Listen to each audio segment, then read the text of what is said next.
রাসূলের চাচাকে আমির হামজা তিনাকে উহুদ প্রান্তে শহীদ করে দিয়েছিল। মক্কা যখন বিজয় হয়ে গেল,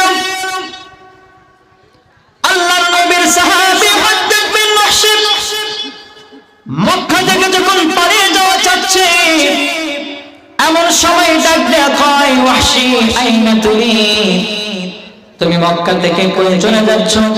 ওয়াহশি ডাক দিয়ে বলে, আমি তো রাসূলের চাচা আমির হামজাকে হত্যা করে ফেলেছি। রাসূলুল্লাহ সাল্লাল্লাহু আলাইহি সাল্লাম তো আমাকে ক্ষমা করবেন না। মক্কাবাসী ডাক দিয়ে বলে, ওয়াহশি তুমি যে ক্ষমা করে দিয়েছো, তুমি যে রাসূলের চাচা আমির হামজাকে হত্যা করে ফেলেছো, আমার রাসূল রাহমাতাল লিল আলামিন তিনি তো চাইলে ক্ষমা করে দিতে পারে। তুমি আল্লাহর হাবিব সাল্লাল্লাহু আলাইহি ওয়াসাল্লামের সামনে যে ক্ষমা চাও। ওয়াহশি চিন্তা করল, গুনাহমুক্ত জীবনটা নিয়ে ভয় নিয়ে রাসূলুল্লাহ সাল্লাল্লাহু আলাইহি ওয়াসাল্লামের কাছে হাজির হলেন। ওয়াহশি ডাক দিয়ে কয়, ইয়া রাসূলুল্লাহ, ইয়া হাবিবাল্লাহ, আমি আপনার চাচার হত্যাকারী, আমি আপনার চাচাকে শহীদ করে দিয়েছি। আমার নবী ডাক দিয়ে কয়, ওয়াহশি আমার চাচাকে তুমি হত্যা করে ফেলেছো, এখন তুমি কিসের জন্য এসেছো? ওয়াহশি ডাক দিয়ে কয়, ইয়া রাসূলুল্লাহ, ইয়া হাবিবাল্লাহ, আমি আপনার চাচাকে হত্যা করে ফেলেছি, আমি ভুল করে ফেলেছি, আপনি কি আমাকে ক্ষমা করে দিবেন? আমার নবী ডাক দিয়ে কয়, ওয়াহশি আমি তোমারে তো ক্ষমা করে দিব, সাথে সাথে আমি তোমারে কালেমা পড়ায়া মুসলমান বানায়া দিব।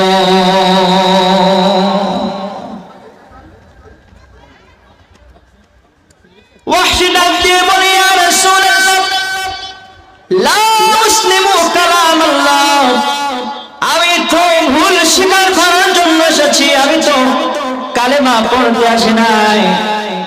আমি ঈমানদার হইতে পারি, একটা শর্ত আছে, আমি যদি ঈমানদার হয়, আমি যদি কালেমা পড়ি, সরাসরি আমার আল্লাহ ওহী নাযিল করে আপনারে জানায় দিবেন। যদি আমারে জানায় দেয় আমি ওয়াহশি যত অন্যায় করেছি, আমি যদি কালেমা পড়ে মুসলমান হতে পারি, আমাকে আমার আল্লাহ সম্পূর্ণরূপে আমারে ক্ষমা করে দিবে। ইয়া রাসূলুল্লাহ, আপনার মাধ্যমে এখনই ওহী নাযিল হবে, আর এখনই আমার আল্লাহ জানায়া দিবে, এখনই আমার আল্লাহ বলে দিবে, ওয়াহশি তুমি যত গুনাহ করেছো যদি আমার কাছে তাওবা করো, আমাকে একবার তুমি মালিক বলে ডাক দাও, সমস্ত গুনাহ আমি আল্লাহ ওয়াহশি তোমারে ক্ষমা করে দিব। এমন কথা যদি আমার আল্লাহ আমারে এখনই জানিয়ে দেয়, আমি ওয়াহশি কথা দিলাম, সাথে সাথে এখনই তওবা করে কালিমা পড়ে মুসলমান হয়ে যাব। জোরে বলেন না সুবহানাল্লাহ। রাসূলুল্লাহ সাল্লাল্লাহু আলাইহি ওয়াসাল্লাম বলেন, ওয়াহশি ঠিক আছে, আমি তোমার কথা গ্রহণ করে নিলাম, এখনই আমার আল্লাহ জানায় দিবেন। আমার আল্লাহ বললেন, ওয়াল্লাযীনা লা ইয়াদউনা মা'আল্লাহি ইলাহান আখারা ওয়া লা ইয়াকতুলুনা আন-নাফসাল্লাতী হারামাল্লাহু ইল্লা বিল হাক্কি ওয়া লা ইয়াজনুন ওয়া মান ইয়াফআল যালিকা ইয়ালকা আসামা। আল্লাহ রাব্বুল আলামিন বললেন, আমার বান্দা যদি অন্যায়ভাবে মানুষকে হত্যা করে, জিনা ব্যভিচার করে, সুদ ঘুষ অন্যের হক নষ্ট করে, শিরক কুফর করে, আমি আল্লাহ রাব্বুল আলামিন বলে দিলাম তার জন্য কঠিনদায়ক শাস্তি যন্ত্রণা। আর যদি কোনো ব্যক্তি আমি মাওলার দরবারে শিরক কুফর জিনা হত্যা ব্যভিচার যদি নাহি করে, আমি আল্লাহ তারে ক্ষমা করে দিয়ে আমি তারে জান্নাত দান করব। ওয়াহশি ডাক দিয়ে বলে, ইয়া রাসূলুল্লাহ, আল্লাহ রাব্বুল আলামিন বলেন, যদি কোনো ব্যক্তি শিরক, কুফর, জিনা, ব্যভিচার অন্যায়ভাবে হত্যা করে, আল্লাহ রাব্বুল আলামিন তাকে কঠিন যন্ত্রণা শাস্তিদায়ক দিবেন। ইয়া রাসূলুল্লাহ, ইয়া হাবিবাল্লাহ, আমি তো আপনার চাচাকে হত্যা করেছি, আমি তো জিনা ব্যভিচার করেছি, আমি তো অনেক মানুষকে হত্যা করেছি। ইয়া রাসূলুল্লাহ, আমার আল্লাহ তো আমার কঠিন শাস্তি দিবে, আমি এখনই ঈমানদার হতে পারলাম না। ইয়া রাসূলুল্লাহ, আমি এখনো ঈমানদার হতে পারলাম না। কারণ এখানে তো আল্লাহ শর্ত দিয়েছে, যারা শিরক, কুফর, জিনা, ব্যভিচার অন্যায়ভাবে মানুষকে হত্যা করবে, আল্লাহ পাক তাদেরকে কঠিন শাস্তি দিবে। সাথে সাথে আমার আল্লাহ রাব্বুল আলামিন আমার কুরআনুল কারীম আয়াত নাযিল করলেন। আমার আল্লাহ রাব্বুল আলামিন আমার নবী বলেন, ইল্লা মান তাবা ওয়া আমানা ওয়া আমিলা আমালান সালিহান ফাউলাইকা ইউবাদদিলুল্লাহু সাইয়্যাতিহিম হাসানাত ওয়া কানা আল্লাহু গফুরার রহিমা। আল্লাহ রাব্বুল আলামিন বলতে বলেন, আমার যদি কোনো বান্দা আমার কাছে যদি আজমায় তওবা করে, আমি আল্লাহ বলে দিলাম, আমার বান্দা যদি আমার কাছে ফিরে আসে, আমার কাছে তওবা করে, আমি আল্লাহ বলে দিলাম, আমি আল্লাহ তারে সমস্ত গুনাহগুলো মাফ করে দিব। আমার বান্দা যদি আমার কাছে তওবা করে আর ঈমান ও আমলের সাথে নেক আদায় করে, আমি আল্লাহ তার গুনাহগুলো ক্ষমা করে দিয়ে, আমি আল্লাহ রাব্বুল আলামিন তার গুনাহের জায়গায় নেকের পাল্লা দিয়ে আমি আল্লাহ তাকে পুরা করে দিব। ওয়াহশী ডাক দিয়ে বলে, ইয়া রাসূলুল্লাহ, ইন্নী আরা ফীহি শারতান। এখানে তো আল্লাহ শর্ত দিছে, এখানে তো আল্লাহ শর্ত দিছে। আমারে আল্লাহ বলছেন, যদি কোনো ব্যক্তি আমার কাছে ক্ষমা চায়, আমি আল্লাহ তাকে ক্ষমা করে দিব, তাকে নেক আমল করতে হবে। ইয়া রাসূলুল্লাহ, ইয়া হাবিবাল্লাহ, আমি তওবা করতে রাজি আছি, কিন্তু আমি নেক আমল করব এতটুকু ভরসা আমার নাই।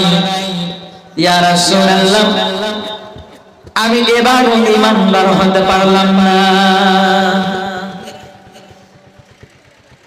আল্লাহ রাব্বুল আলামিন আবার কুরআনুল কারীমের আয়াত নাযিল করলেন। আল্লাহ তাআলা রাব্বুল আলামিন কুরআনুল কারীমের ভিতরে বলেন, ইন্নাল্লাহা লা ইয়াগফিরু আন ইউশরাকা মা দুনা যালিকা লিমান ইয়াশা।